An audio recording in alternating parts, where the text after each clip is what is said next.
Hello दोस्तों, मैं दीपक सिंह आप सभी का स्वागत करता हूं आपके अपने यूट्यूब चैनल सरकारी नौकरी क्लिनिक पर। तो बच्चों देखो, मैं आपको एक चीज़ बता देता हूं। गवर्नमेंट जॉब में जो होता है ना, वो 2 से 3 फैक्टर ही काम करते हैं बस। सबसे पहले ना बच्चों, कि गवर्नमेंट जॉब में जो आपकी मेहनत होती है ना, वो सिर्फ 85% होती है। ठीक है, आपसे कितनी भी आप मेहनत करोगे, वो 85% वर्क करती है।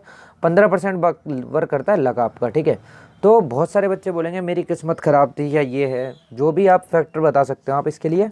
ठीक है, देखो बच्चों क्या होता है, जैसे आपको मैं अभी लाइव ही उदाहरण देता हूँ। आप जानते होंगे कि एक बच्चा था, सहदेव डेडो, जिसने गाना गाया था कि बचपन का प्यार मेरा भूल नहीं जाना रे।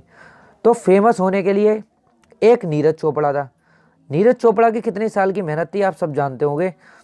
अगर आप पढ़ रहे हो और आप लगातार जुड़े हुए हो तो आप जानते होंगे नीरज चोपड़ा की कितने साल की मेहनत है, जब नीरज चोपड़ा को इतनी मतलब इतने वो फेमस हुए हैं। पर वही एक उस बच्चे को, सहदेव डेडे, कितना टाइम लगा होगा उसे फेमस होने में इस गाने के बाद। तो मैं एक इस तरीके का आपको उदाहरण दे रहा हूँ। एक आपको पता होगा, हिमेश रेशमिया एक वो सिंगर लेके आए थे, जो मुझे नाम याद नहीं आ रहा है अभी, जो रेलवे स्टेशन पे गाना गाती थी।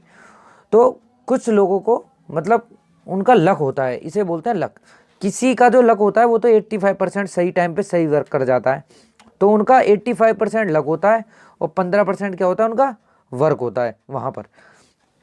तो बच्चों जिसके कम नंबर है ना, पहले बात तो वो भरोसा रखें। देखो आप, मैं सीधी बात बताता हूँ आपको, किन किन बच्चों को जो है उम्मीद छोड़ देनी चाहिए। मेरा सीधा सीधा यही बोलना है उनको।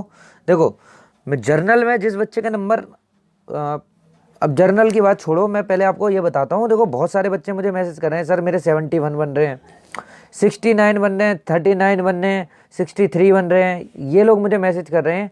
तो इन लोगों के मैसेज करने का कोई मतलब नहीं है। मैं आपको एक सीधी सी बात बता देता हूँ, जिस भी बच्चे के 50% वाले क्राइटेरिया, मतलब टोटल जो उसके क्वेश्चन है, टोटल क्वेश्चन जो है उसके, अगर 80 ठीक नहीं है तो वो उम्मीद छोड़ दे। चाहे आप किसी भी कैटेगरी में हो, अगर आपके 80 क्वेश्चन ठीक नहीं है, अब 80 क्वेश्चन में जो बच्चा पढ़ने वाला है वो मेरी बात को समझ गया होगा कि 50% वाला एक क्राइटेरिया होता है, जिसमें 80 नंबर से ज़्यादा, 80 नंबर से कम होंगे उसका सिलेक्शन नहीं होगा। ठीक है, अब कौन सा बच्चा उम्मीद छोड़ दे, जिसके सेक्शनल में जिसके भाई, जिसके 13 क्वेश्चन ठीक हैं, 14 ठीक हैं, ये तो उम्मीद रखे। 13 से कम वाले के किसी भी सेक्शन में, मतलब चाहे वो मैथ हो, चाहे रीजनिंग हो, चाहे जीएस हो, चाहे हिंदी हो, अगर उसके किसी भी सेक्शन में 12 क्वेश्चन ठीक हैं, 11 क्वेश्चन ठीक हैं, बेशक आपके भाई 70 ठीक हो रहे हो, 70 ठीक हो, 84 ठीक हो, मैं कह रहा हूँ आपके 90 ठीक हो। ठीक है, आपके बेशक आपके बेशक इन तीनों में ज़्यादा नंबर हो, अगर आपके मैथ में 10 क्वेश्चन ठीक हैं, 11 क्वेश्चन ठीक हैं, या जीएस में ऐसा है, तो आप लोग उम्मीद छोड़ दें, आपका सिलेक्शन नहीं होने वाला। ठीक है, ये सीधी दो टूक बात है। आपको कोई झूठ बोल रहा है बोलता रहे। और ऐसे कल मैंने कम से कम 150 बच्चों को रिप्लाई करा है, और मैं नहीं चाहता हूँ कि वो बच्चा परेशान हो, कि वो किसी से पूछे कि मैं रनिंग करूँ या नहीं करूँ, कोई उनको झूठ बोले या दिलासा दे, तो आपका कुछ नहीं होने वाला है। ये हुई दो टूक बात। अब बात करते हैं कि भैया 2017 की वैकेंसी में नॉर्मलाइजेशन ने कितना फर्क डाला था। तो हाईएस्ट मैं बता देता हूं कि जो रिजल्ट देखे गए थे उसमें 20 क्वेश्चन का फर्क भी निकला था, 20 क्वेश्चन तक का फर्क निकला था। अब सबसे ज्यादा फायदा नॉर्मलाइजेशन से होगा किसे, तो सबसे ज्यादा फायदा बच्चों नॉर्मलाइजेशन से होगा जिसके नंबर 100 से कम होंगे। ठीक है, जिसके नंबर 100 से, मतलब जिसके क्वेश्चन जो होंगे 100 से कम ठीक होंगे, उसे ज़्यादा फायदा होगा, और जिसके 100 से ज़्यादा क्वेश्चन ठीक होंगे उसको कम फायदा होगा। मैं बता देता हूँ ऐसा। अब कोई कहेगा भाई ऐसा क्यों, भाई आपके अगर 140 ठीक हैं, भैया बहुत बड़े धुरंधर बैठे हुए हैं ऐसे। आपको मालूम होगा जब पेपर चल रहे थे, 12 तारीख की शिफ्ट का पहला एग्ज़ाम कंप्लीट हुआ था, बहुत लोगों ने देखा होगा, यूट्यूबरों ने उनसे बात करवा करवा के सुनवाया था कि सर मेरे तो 140 ठीक हैं, मैं तो 130 ठीक करके निकला हूँ। और आंसर की देखने के बाद उनको सच्चाई पता लग गई होगी अपनी वो कहाँ है और एग्ज़ाम का लेवल कहाँ था। ठीक है, एक और बात है कि सबसे ज़्यादा फ़ायदा जो होगा वो थर्ड फेज़ वालों को फ़ायदा होगा नॉर्मलाइजेशन से। पेपर चाहे उनका कैसा भी हो, पर फ़ायदा उनको देगा। क्योंकि उनका फ़ायदा मिलना इसलिए ज़रूरी है कि भाई नहीं तो ये भर्ती फिर से कोर्ट में फंसेगी। पिछली अब यूपीपीआरबी ने क्या करा भाई, अगर वो उसने फर्स्ट फेज़ को हल्का सा सेकंड और थर्ड से क्या रखा है, इजी रखा है। ठीक है, सेकंड और थर्ड से क्या रखा है, हल्का सा इजी रखा उसको। इजी क्यों रखा है, इसी रखने का रीज़न ही यही था। आप बहुत सारे बच्चे इस गलत वे ले जाएंगे, वो बोलेंगे सर आप मेरी शिफ्ट का पेपर देखते, आप मेरा पेपर देखते। बच्चों बात मैं अगर पूरे फेस की बात करूं, इन दोनों के मुकाबले ये फेस हल्का था, ठीक है। इन दोनों के मुकाबले ये फेस क्या था, हल्का था। मतलब पहला पेज दोनों आगे वाले फेस से, अगर ये पेपर इसका मॉडरेट था तो ये मॉडरेट प्लस थे, ठीक है, मैं ये बोलना चाहूँगा, ठीक है। अब बहुत सारे बच्चे इसका कोई गलत मीनिंग निकाल सकते हैं, तो भैया आपका अपना दिमाग है, आप कैसा भी मतलब निकाल सकते हो इसके लिए, ठीक है। बच्चों देखो सीधी बात है, हर बच्चे को अपनी शिफ्ट जो है वो हार्ड लगती है हैं। और बहुत सारे तो बोलते हैं कि भैया सर पता ही नहीं पेपर कहाँ से आ गया था, हमें तो पता ही नहीं है पेपर आया कहाँ से था, सर जीएस तो उसने ऐसी उठा ली कुछ पूछो ही मत, ठीक है।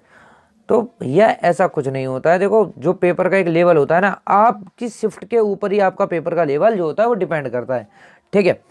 तो कौन कौन से बच्चे अब उम्मीद छोड़ दें, मैं उनकी बात करता हूँ। देखो जर्नल में जिसके क्वेश्चन, जर्नल में मेल की बात करूंगा मैं, जर्नल में जिसके क्वेश्चन 100 से कम बन रहे हैं वो उम्मीद छोड़ दे अपनी, ठीक है। ओबीसी जिसके 95 से कम है,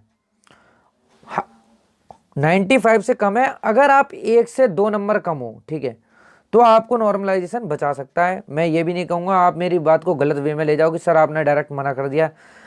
आप रनिंग अपनी फिटनेस को लेके कर सकते हो, क्योंकि भाई कोई पता नहीं है, नसीब भगवान आपकी सुन ले और पता चले आपके 93 से 100 क्वेश्चन हो जाएं, तो भैया आपका तो जीवन ही उद्धार हो गया, ठीक है।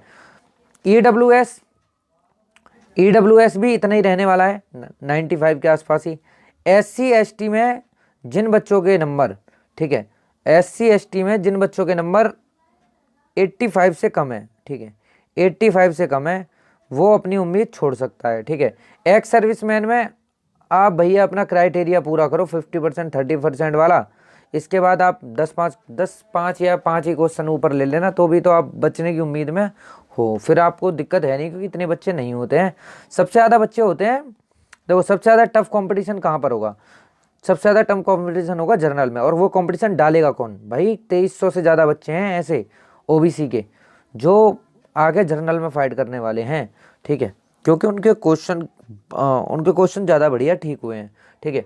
पर अभी नॉर्मलाइजेशन ऐसा मैंने कल बताया था कि दुशासन बैठा हुआ है जो हर चीज़ को मतलब इधर से उधर चीथड़े उखाड़ देगा, वो इधर से उधर कर देगा बिल्कुल, ठीक है। तो नॉर्मलाइजेशन बहुत बड़ा गेम खेलने वाला है। और जिन बच्चों की डू एंड डाई की सिचुएशन थी उन्हें मैंने बता दिया था कल, दरोगा भर्ती की जो है वो नया विज्ञापन जारी होने वाला है, वो 2022 की भर्ती होगी, यूपीएसआई 2022।